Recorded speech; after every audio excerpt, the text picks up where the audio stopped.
Dose of Leadership Podcast, episode 252.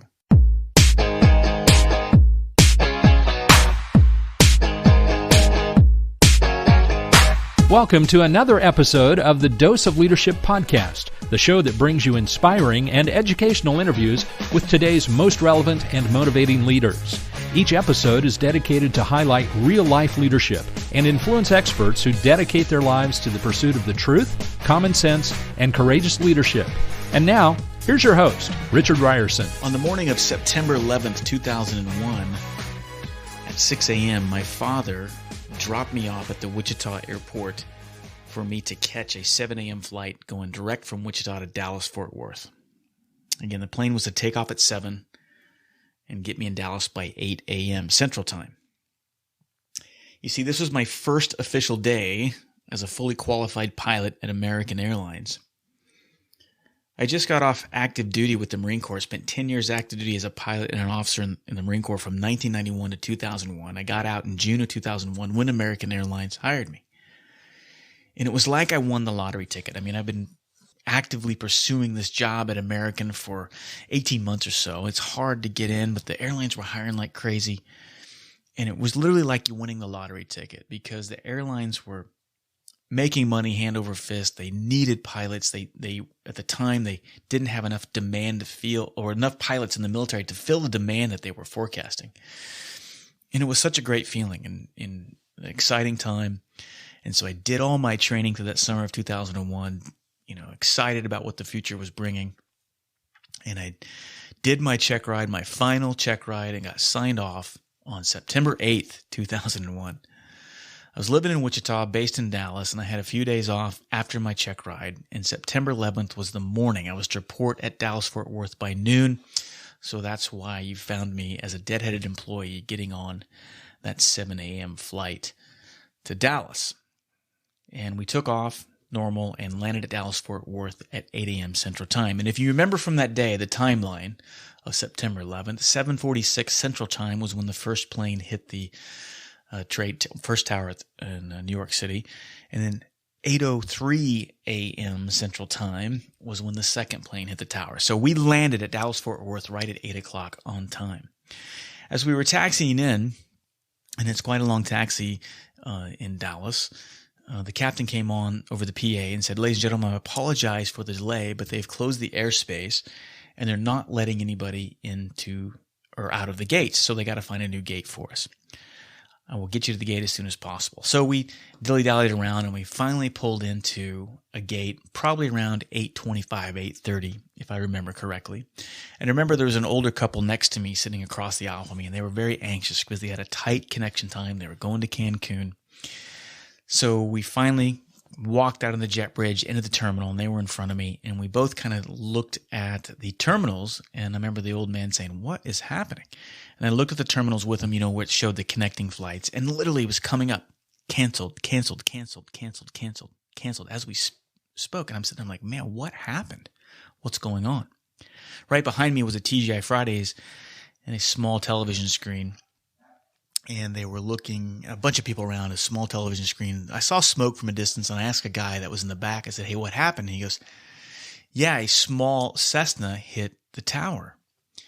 Still wasn't putting the two together, right? This is before smartphones, so you didn't have the instantaneous news like we were getting, and still didn't really know what was going on. And I walked a few, 100 feet into the pilot operations center, the door that took me upstairs. And I walked upstairs into the room, 50 to 60 pilots, all sitting around a big screen TV in the American Airlines Operations Center. And that's when it hit me. And I caught the eye of one of my classmates who was in the same class I was in. And he goes, "Dude, one of them was ours." And I'm like, "What do you mean one of them was ours?" And then it all became clear what we are all familiar with what happened on September 11th. And so that began the process. I flew 6 times in September, and I was laid off from the job October 1st, 2001. Now, fortunately, the worst thing that happened to me was losing a job. I mean, there's so many other people suffered far more greatly than what happened to me. But the point of what I was trying to tell the story is I remember at that point in getting laid off in October and thinking, what am I going to do? Kind of a panic feeling. And telling myself, all I know how to do is fly airplanes. That's all I've been doing for the last 10 years. Well, eventually got a job as a shipping supervisor for a local manufacturing company here in Wichita, and had to do something. I was making $17 an hour, significantly different than what I was making as an officer in the Marine Corps, astronomically different than what I was going to be making at American Airlines eventually. But I had to do something. And I remember when I walked in and the shipping department first met me, and you can imagine this scene, and I know I've told this story before, but I'm retelling it again to paint the picture that here I am in my khaki Dockers, my J.C. Penney polo shirt, my short haircut, walking literally at what it felt like on the set of Sons of Anarchy. Right? These guys were rough. They were tough and tumble, and you can imagine the skepticism as they were looking into me being introduced as their new supervisor. But that's when it really hit me from a leadership perspective on how much the Marine Corps taught me about leadership, that I learned a lot more in those 10 years as an officer and a pilot in the Marines than what I was giving myself credit for. Because just like the brand new second lieutenant who has no combat experience is faced with a battle-hardened platoon, with a platoon of Marines who have been to Iraq and Afghanistan a couple times, how does that brand new officer who has no experience gain the respect and the trust of the people they are now accountable for? Well, you certainly don't do it through your rank and your position. You do it through trust and through common sense leadership. And that began the process anyway of my passion, or my understanding anyway, which led to the passion, which led to the show, which led to me talking about leadership in such a passionate way that I do, and why I do this show. Because the Marine Corps taught me a lot about it. You've heard me reference it many times on this show, that the biggest lesson that I learned or started to learn, and looking back, of course, with reflection and perspective, that it's not about eliminating chaos. It's about exploiting it, about being that calm, confident, consistent, and courageous presence in a chaotic and uncertain world. Because that chaos and that uncertainty is always going to be there. Let the others spend their time and energy and resources trying to make everything as smooth as possible. When the Marine Corps philosophy was like, okay, that's fine and well, but I'm going to spend my time, energy, and resources on focusing on myself and learning how to be that calm, confident, consistent, courageous presence in that chaotic force. Okay, that's the high level gist of it. But it comes to that question, and it really is, it begs the questions like, what is leadership? You guys have heard me tell that story of how I kind of, as the beginning of what brought me to this point, or even to this point where I'm having this conversation with you right now, that what is leadership? You know, it is the number one question that is Googled, that is asked. People that send me questions in a roundabout way, maybe they don't ask me that directly, but ask, what is it? Because I look around and I see in the corporations that I've worked with, that I've worked in, that I've coached, that I've spoken at, you know, whatever I've done, I've been associated with, people don't fully understand what it is. I, for the longest time, didn't fully understand what it is. And that's what this episode, the solo episode, is really about. What is leadership? Well, I can tell you what leadership is not. It's not about your position. It's not about your rank. You've heard me say that before. It's certainly not about your title. And I think a lot of times we hold ourselves short or sell ourselves short, thinking from a leadership perspective, thinking it is about position, it is about title, that once you achieve that, then you're well on your way on your leadership path and your journey. That's a myth. It's really not about that, or certainly not about that, and it's certainly not about your personal attributes. A lot of times we think it is. You've heard me talk about charisma and thinking those are the attributes that make a leader. It plays a part, don't get me wrong, but it's less about your personal attributes. And leadership is certainly not about management. So what is it? Well, there's certainly some great quotes out there, some of my favorites, including from Warren Bennis early on. I'm a huge fan of Warren Bennis early on in my leadership career. But I love what he says, and Warren Bennis says leadership is the capacity to translate vision into reality. I love that, and it really is. Leaders are forward-thinking. They take a vision and translate it into reality. Napoleon, certainly had a lot of flaws, but from a leadership perspective, I love what he said from a leader is a dealer in hope. In hope. Because if you don't have hope, then sometimes that's all you have. And if you don't have hope, you don't have anything. And then, of course, Maxwell, which I'm a huge fan of, where he says leadership is influence, nothing more, nothing less. And that's really what it's about. So what is it? What is leadership? It encompasses far more than we initially think, right? It starts with leadership of yourself, which is the most difficult, leadership of others, leadership of other leaders, business level leadership, enterprise level leadership, city, state, national, global, on and on and on. It encompasses everything. But if you had to ask me and you trapped me in a corner in an elevator and you said, Richard, give me your 15 to 30 second definition of leadership, it would be this. Leadership is tapping into the unlimited human potential and delivering results. Say that again. Leadership, what I think it is tapping into the unlimited human potential and then delivering results. You see, here's the thing. In society, we put a lot of emphasis on talent. And we think that talent is what drives results. We're all blessed with some sort of talent. And again, we put a huge emphasis on this talent, thinking that's what it means to drive success. But talent does not equal success. Talent does not equal results. If talent equaled success, then all successful people would be talented. And that's not true. If talent equaled success, then all unsuccessful people would be untalented. And that's not true either. Look, talent is a given, okay? You have to be good at something. In the aviation community, if you're going to be a great pilot, if you're going to be a chief pilot someday, you have to be talented at flying. You have to know how to fly a plane, right? But that isn't enough. There has to be something more. Talent is never enough. Some great statistics in a book by John Maxwell called Talent is Never Enough, and I love the statistics that he has in that book. And he says 50% of all Fortune 500 CEOs, 50% graduated with a C or C minus average. I'm not a fan of politicians, particularly now in this crazy political season, but we are supposed to look at them by definition. They are leaders. But 65% of all U.S. senators graduated in the bottom half of their class. 75% of all U.S. presidents graduated in the bottom half of their class. Think about that.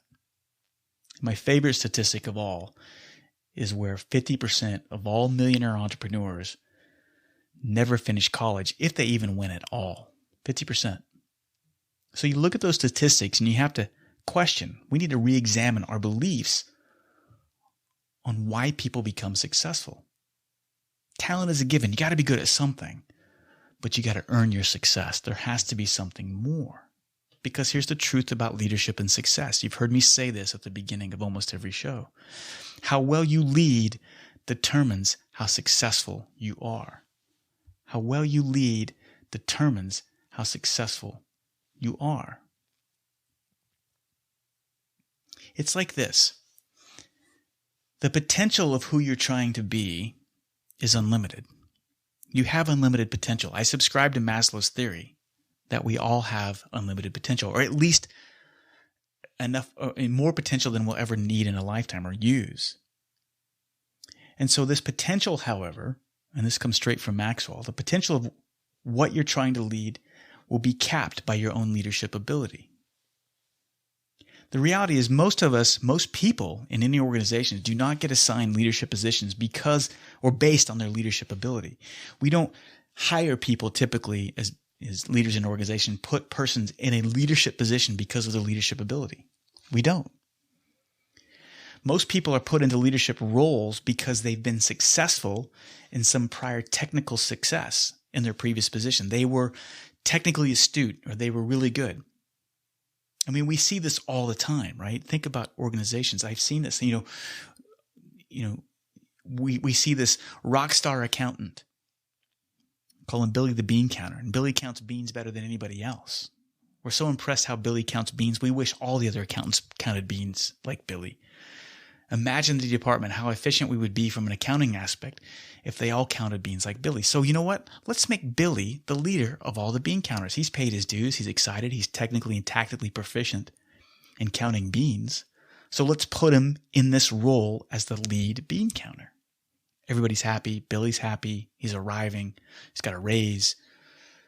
Everybody's happy. Well, a few months go by and we start seeing results actually start to go the opposite way. Billy's actually unhappy. He's frustrated. And we're all scratching our heads going, what in the heck happened to Billy? Why is he failing? He was on a rocket ship. He was a shooting star. What happened to him? Yeah, he's a shooting star. He's starting to fade out, right? Well, here's the deal. Just because you're the best bean counter in the organization does not mean that you are capable of being the leader of the bean counters, because the skill set in being the best bean counter is completely different than the skill set in being the leader of the bean counters. Look, your team can be super talented. You can have rock stars, superstars, A players, but the abilities of that team will never rise above the leadership lid of the leader, the leadership abilities of the leader. Those abilities of the leader are going to cap that organization. It's going to happen to you. It's going to happen to me. Nobody, the team, the organization cannot surpass the abilities of the leader that is over it, if it has any influence over it. It won't happen. But again, don't misunderstand me. The group, the potential, the individuals in that organization, that team has unlimited potential. Just like if you had two table lamps sitting side by side, identical table lamps. They're plugged in theory, they're plugged in the same outlet. They are both plugged into an unlimited, air quotes, unlimited power source. Now I know there's limited power coming through those wires, but each of those table lamps, there's way more power coming through those wires than those table lamps will ever need. And one of those lamps is going to be brighter than the other. Why? Because one has a 60-watt bulb in it. The other one has a 100-watt bulb in it.